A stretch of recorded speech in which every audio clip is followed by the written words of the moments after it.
Welcome, everyone, to today's pipeline report as we discuss the latest about Senator Graham from South Carolina's passing, what that means for the Senate, for Trump, President Trump, and then also what this means now that Mitch McConnell has been put in the hospital as well in regards to negotiations and getting things passed through as the House comes back with a myriad of votes lingering and issues kind of on the table that have yet to be resolved as we see President Trump increasing attacks on Iran as the walls there have continued to kind of be nailed at there as the ceasefire shockingly ends. So we'll cover all this and more on today's pipeline report.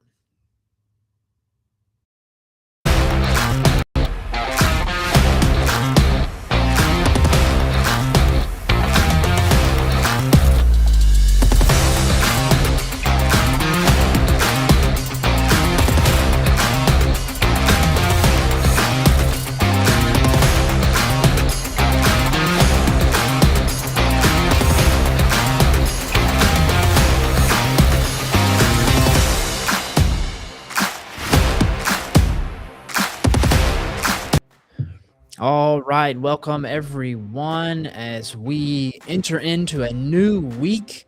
A very captivating week, to say the least, as we continue on towards the 9th of Av. And in this dire straight moment, as the prophetic that we've been releasing has been about, hey, we're entering this dark season and it's only going to get darker for a while. And we need to, stay on the wall, continuing to pray, most importantly, one for ourselves, but then two for those um, making these decisions that are challenging to say the least, but then also to affect us all. So obviously, I think most everyone has heard that the unfortunate passing of Senator Lindsey Graham from over the weekend. They're saying that it is a if I go ahead and pull everything up here, they're saying that it is from a aorta rupture. Preliminary findings are showing.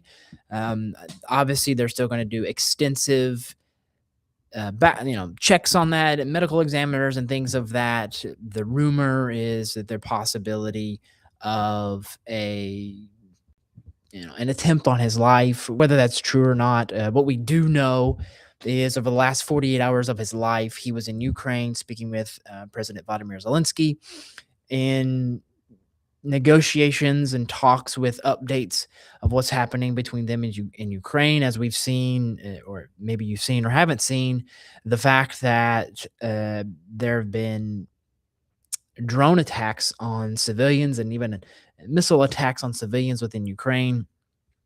And so things are still kind of lingering on there, but that's what Lindsey Graham was doing. He was negotiating, he was talking, trying to figure things out, trying to get updates to help President Trump on the situation, help the rest of the Senate. And obviously, yes, there are claims that Iran and others are saying that they're doing it. In all honesty, if I were them, I'd keep my mouth shut if they were not involved in it, because that's only going to infuriate President Trump and military leaders if there was assassination attempt on a current sitting U.S. senator. I mean, that would just be probably one of the most unwise things for them to do. But who knows? At this point, things are still being investigated. We don't want to rush that. And obviously, if it's not true. But what was interesting was that, and even President Trump called this out. You saw this over the weekend where he said, "Look, if they take me out, I left instructions for what to do." Because during the previous weekend, where they were having the funeral for Ayatollah Khamenei, there were pictures and graphics of bullets to the head of President Trump, even a target over that's making the rounds on social media of a bullseye on Senator Graham and others, Marco Rubio, etc., on their head, trying to take them out, saying they want to take them out. And meanwhile, there was supposedly still within this 60-day ceasefire with Iran in the United States in order to come to some conclusion on the Strait of Hormuz. Well, that has now since been blown to smithereens. Color me shocked, if you will, and on the basis of how this deal was started. And the problem is there was too many terms, basically every single one of them, left to interpretation. And Iran thought one thing, the United States thought the other, and it went nowhere fast. So now here we are. But before we dive into that, I will not be long today, just because we got a lot going on here up at the ministry. But then also, um, there's really not too much to discuss. We do also see that Senator Mitch McConnell is out and will not be coming back for an unforeseen time of being able to vote. If you follow the Babylon Bee, they've been discussing this and following this with some humor involved in this, talking about a cardboard cutout of him, saying his staff will be there. And so, and this has happened before with other senators. So we're seeing how this will actually play out. Now, in the case of Senator Lindsey Graham, President Trump has put out an offer for a replacement of his sister. Many are calling that a joke. And in all honesty, he's probably just throwing that out to kind of throw people off the scent of who might really be involved in this. Think of this as if you're a sports fan of a coaching search for a major college program where they're trying to figure out who's going to be the replacement. Usually it's not who the media says it is, 9 times out of 10 until the deal's signed. And if you're a good negotiator like Trump has shown to be, then he's going to say some outlandish things to get people off the scent. And he might even very well mean it, but the reality is this is ultimately up to the governor in South Carolina. There, I saw one report talking about here within the coming weeks, and I think about a month, they're going to have a an election to let the people of South Carolina say who they think should be put in his place. The options are in this instance that the governor, put in office somebody either for the rest of this year or for the full rest of the term that he is serving currently, and then have a runoff in elections. Some other names that have been thrown around are former South Carolina governor and UN ambassador Nikki Haley. Whether Trump will actually back that, as they've had a kind of falling out, would have to show that Nikki Haley would kind of, in my opinion, have to come to terms and get on Trump's good side. Because Lindsey Graham was someone who pretty much every weekend was playing golf for 4.5 hours with President Trump and became a very close confidant and somebody that they kind of bantered back and forth with, as we're finding out through this passing, unfortunately. And Lindsey Graham was one of the strong proponents of bringing both sides together on the Senate, trying to get things moving forward on any issue. And I'll have a clip at the end that kind of laments his time in the Senate with his comments made during the Brett Kavanaugh hearing, where he was being attacked, and Lindsey Graham had kind of had enough of it. But I'll save that for the end as we continue to the McConnell issue. As the office of Mr. McConnell said that he was admitted to the hospital after falling at home due to mobility issues that stemmed from childhood polio, even though he'd been many reports had been in a wheelchair for some time. There's questions of functionality and concerns there. So there's a lot up in the air to these two seats. And why is this important?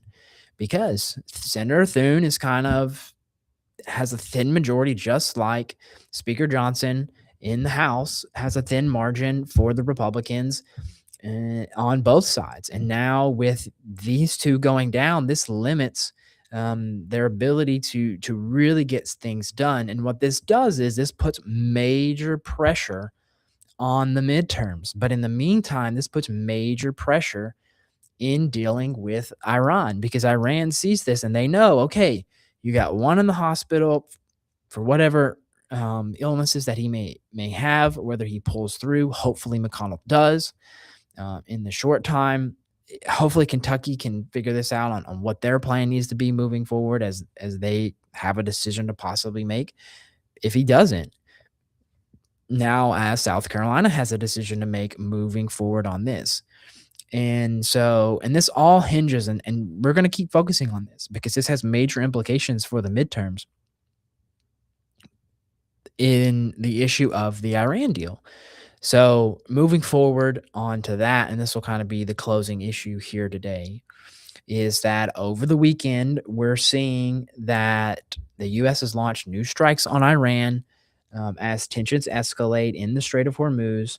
Um, and it wasn't anything that was of surprise, as Iran came in and said, "Look, hey, um,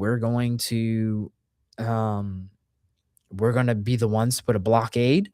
But Trump saying now is no, we're going to be the ones to put a blockade, and he's saying we're going to be the ones to enforce who goes in and out. Oh, and by the way, we want to get paid to do it, a 20% tax, basically, to be able to do it from the rest of the world. Whether that happens or not is still majorly up in the air. And so we'll see this as Trump kind of lays this out there to get the world to hopefully wake up, because this is who you're dealing with Iran. And the challenge was with the memorandum of understanding, you had loose negotiating points that they were going to discuss with a bad faith actor in Iran who had no really reason to negotiate, because they had very high leverage in the fact that Trump was on a time clock. And all they had to do is wait him out till the midterms. And that's when they pretty much got their reprieve of time where they can breathe and build back up. Because all they're trying to do with the IRGC and the Ayatollah regime is just survive.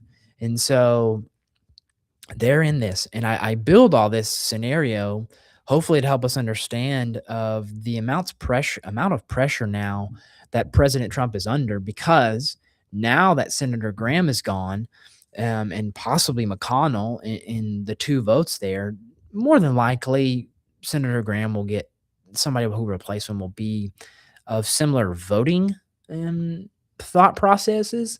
But what he is most important for, and significance of the loss, is his voice. He was very, very outspoken on major military issues like this. Obviously, he was financially hawkish, but he was also very aggressive when it came to what he thought needed to be done militarily, and he was very outspoken about that. And he was the one who was kind of the bullseye there to take a lot of the hits from a lot of the Republicans who thought the same, but didn't want to voice the concern that he did. And so now we'll see who steps up to the plate for that.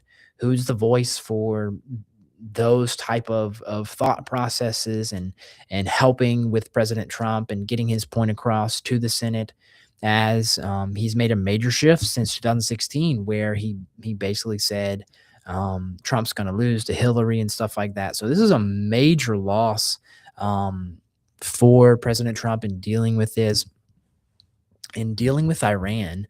And so now we see these attacks increase in the importance of them, as President Trump talks about how, with or without Iran, they're going to open up this strait.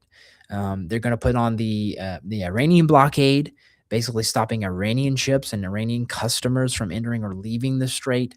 And this is really huge for this moment, as you're starting to already see um, oil prices start to go back up again, because this shows no resolve on this issue.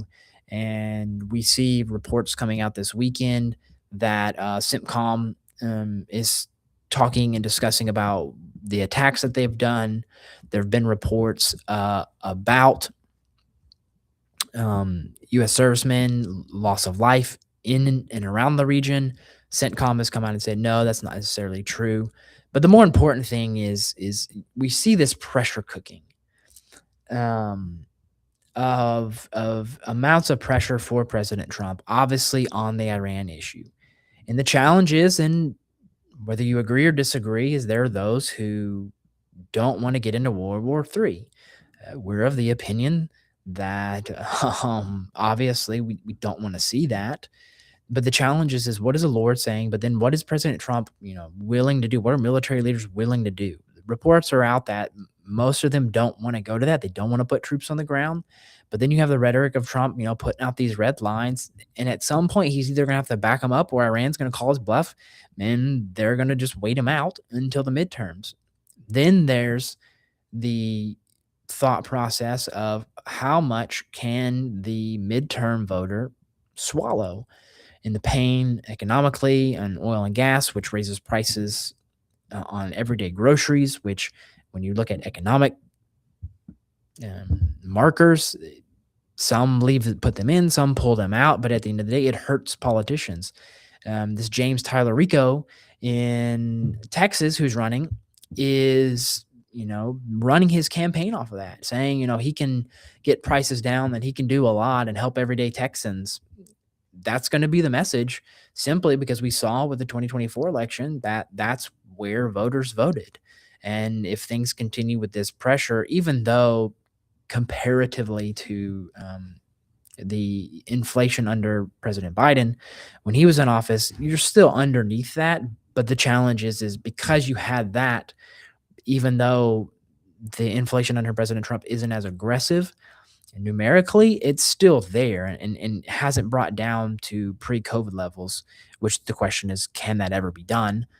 Yet to be seen. There's ways to do it, but with these extenuating circumstances, it makes it more challenging for that type of, you would call it deflation, even though some economists discuss whether about that. But this is the major issue. This is the major thing for us as a body of Christ to pray for. I see Ms. Beth in North Carolina talks about how Rick Riding talked about people have had a vision about this, giving a dream night for President Trump. And obviously, this is something President Trump is praying for and needs prayer for, because Senator Graham was an advisor on this issue. And he could talk to those who may have disagreed with President Trump, because Senator Graham can come from and understand where they came from. And so now the pressure goes to Secretary of State Rubio to kind of fill that void, whether you like it or not, is standing up and being more vocal. And then that leads into 2028. And so all these things are starting to accumulate as far as the pressure for President Trump and being in this dire strait in leading up to the 9th of Av. Is if this is something that only is dark, but it's going to get darker as the time goes on, is we want to continue to okay, this is really dark. Like here at this point, if you're speaking naturally, the loss of a life, loss of a friend, President Trump talking endearingly about Senator Lindsey Graham after his passing, and President Trump has obviously had some loss of family in his life, but he's older, so he's obviously lost some friends. It doesn't get any easier. I mean, just because it's happened before doesn't mean it's easy and an easy pill to swallow. But at the end of the day, it's look, he's going through this on top of all the other issues with his family, then with his personal finances, personal attacks and lawsuits that he's involved with, and then making decisions on some would say the entire world, obviously the United States being involved in a lot. So he has a lot on his plate.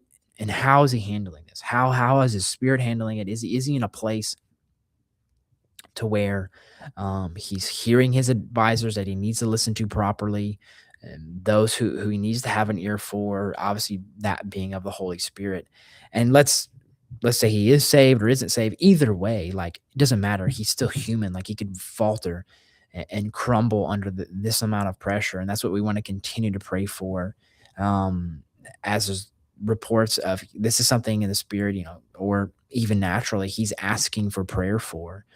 So we want to continue to stay on the wall here on this issue. And this is the main issue we want to dive into today, because, and I'll close out on this with Senator Graham's talk on the House Judiciary Committee when Kavanaugh was there, because this is really important to understand the significance of where his voice is now lost. And I think it's a reminder of what really significant voice was lost with the loss of passing of Senator Lindsey Graham. So I'll play this. You've got nothing to apologize for. When you see Sotomayor and Kagan, tell them that Lindsey said hello, because I voted for them. I would never do to them what you've done to this guy. This is the most unethical sham since I've been in politics. That was Senator. Okay, so we see that from him as kind of one of a great moment for him standing up for these attacks on Kavanaugh during those proceedings. As even he talked about how with the two Supreme Court justices that he did vote for, they never stooped to this level. And if you go back to even Clarence Thomas, I don't want to get off on that. The attacks that they had on him, we understand the political games that were played there, but the reality is that's the man who you're losing, whether you liked him or not. Is look, he at some point, he was a strong voice. Sometimes he was right, sometimes he was wrong, but he was still a strong voice in the Senate. He was a bridge builder, and so that we want to honor and remember him for as they continue to navigate, especially for South Carolina, the fallout of this, and for his family. Praying for Senator Graham's family as they now mourn his loss. But then also President Trump, how does he now navigate, this new Senate that he's in, with figuring out who's going to replace him? Where do they stand? Where do they fill in? Do they fill in on his committee seats, et cetera, stuff like this. So this is a lot to handle. And being that we're in the month of July, we just want to, and heading towards that 9th of Av, in that dire strait moment, let's just continue to stay on that wall pretty simply, focusing on this issue as we navigate this. As Pastor Tim is in California ministering, and he'll be there for this weekend. He'll be back next week. And then we even have a team in Columbia here as we take care of some things here at home. So blessings to all of you for following along. The main focus here is praying for President Trump and his advisory team, the military, as they navigate this season of, okay, how do we, now that the ceasefire is broken, how do we navigate this? The question is do they put boots on the ground? Many don't want that.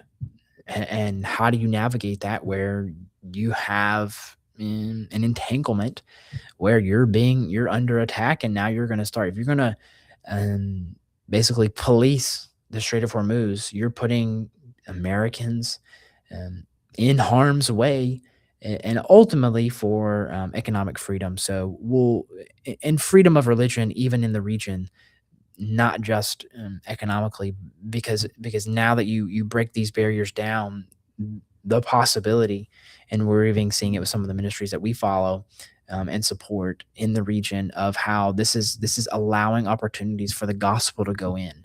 So just briefly, we want to close out on that, and just thank you all for following along. If you'd like, share, subscribe, and give to help us support and continuing this mission going as we continue to navigate the straits that we are in with the leading up to the 9th of Av. And yes, continue to listen to Pastor Tim's podcast as he lays this out in a less topical manner.